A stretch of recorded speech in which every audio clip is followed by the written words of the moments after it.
안녕하세요. 저는 박유미입니다. 근데 사실 저는 국제문화교류법인 부대표로 첫 커리어를 시작했는데요. 그 시작했을 때 50만 원이라는 마케팅 예산이 굉장히 저한테는 소중한 예산이었어요. 그래서 이 예산을 어떻게 쓸까 고민을 굉장히 많이 했었고요. 그리고 이 사업을 키우기 위해서 저는 뭐 대기업 사업기획팀이라던가 아니면 그 다음 컨설팅 펌에서 일을 하면서 더 좋은 사업 전략, 사업 기획을 하면 되겠지라고 막연하게 생각했었는데 아무리 제가 좋은 전략을 구사하더라도 소비자한테 전달이 안 되면 결과적으로 다 무용지물이 되더라고요. 그래서 퍼포먼스 마케팅, 가장 합리적인 마케팅이라고 하는 퍼포먼스 마케팅 업계에 관심을 갖게 됐고, 들어와서 퍼포먼스 마케팅 전략이나 기획에 대해서 조금 더 자세하게 알게 되고, 그 다음에 서비스를 제공하게 되고, 네, 이런 과정을 거쳤고요.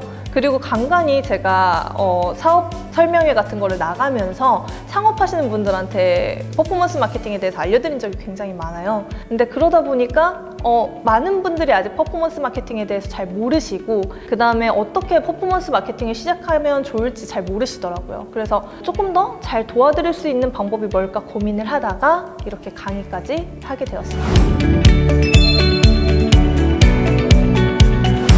가장 디지털 세상에서 잘 맞는 합리적인 마케팅 기법이라고 보시면 조금 더 좋을 것 같아요. 예를 들어서 브랜딩이라던가 이런 마케팅 기법은 효과에 중점을 두기보다는 그것도 효과라면 효과인데 많은 사람들이 인식을 바꾸는 그런 영역이잖아요.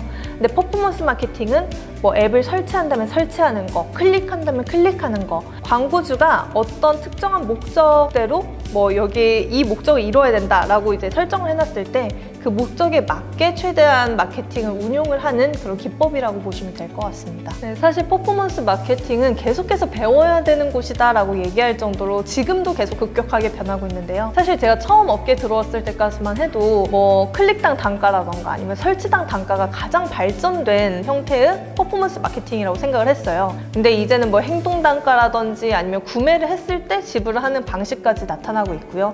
그리고 인공지능이 들어오기도 하고 새로운 에드테크라는 회사들이 생기기도 하면서 아예 업계 자체가 만들어지고 있는 상황이라고 보셔야 될 것 같아요. 근데 아무리 이렇게 많은 기술적인 발전이 있다고 하더라도 핵심은 바뀌지 않는 것 같습니다. 한정된 예산 안에서 가장 좋은 성과를 내는 것이 퍼포먼스 마케팅의 핵심이기 때문에 이 핵심에 집중을 한다면 조금 더 편하지 않을까 싶어요.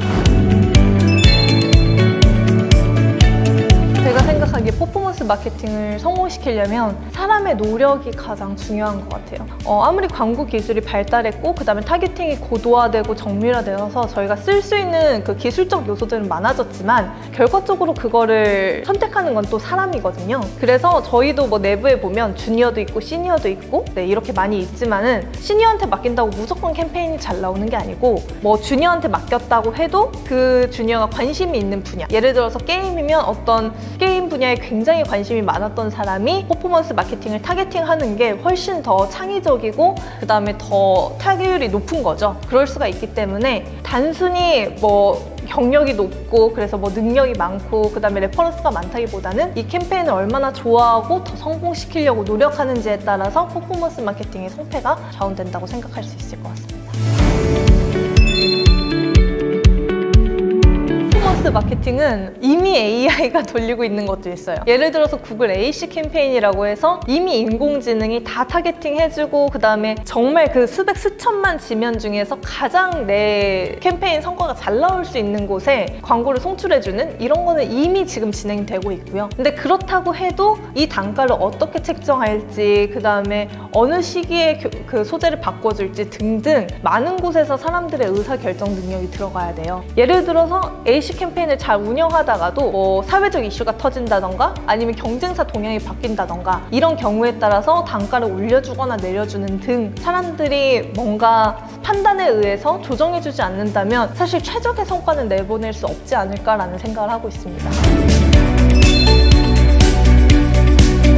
많은 것에 대한 호기심을 가져봤으면 좋겠다는 생각을 해요. 사실 저희도 처음 들어온 신입분들이 퍼포먼스 마케터로서 역량을 갖추는 데까지는 1, 2년이 걸리는 건 아니에요. 한 3개월만 지나도 성과 좋게 캠페인을 운영할 수는 있거든요. 그렇기 때문에 뭔가 너무 어렵게 생각하실 필요는 없지만 다만 퍼포먼스 마케터 중에서도 좋은 퍼포먼스 마케터가 되려면 세상에 대한 호기심도 많이 가지고 있어야 되고 내가 담당한 캠페인이 있다면 그 캠페인과 그 주변 환경에 대한 호기심도 많이 가지고 있어야 된다고 생각을 합니다.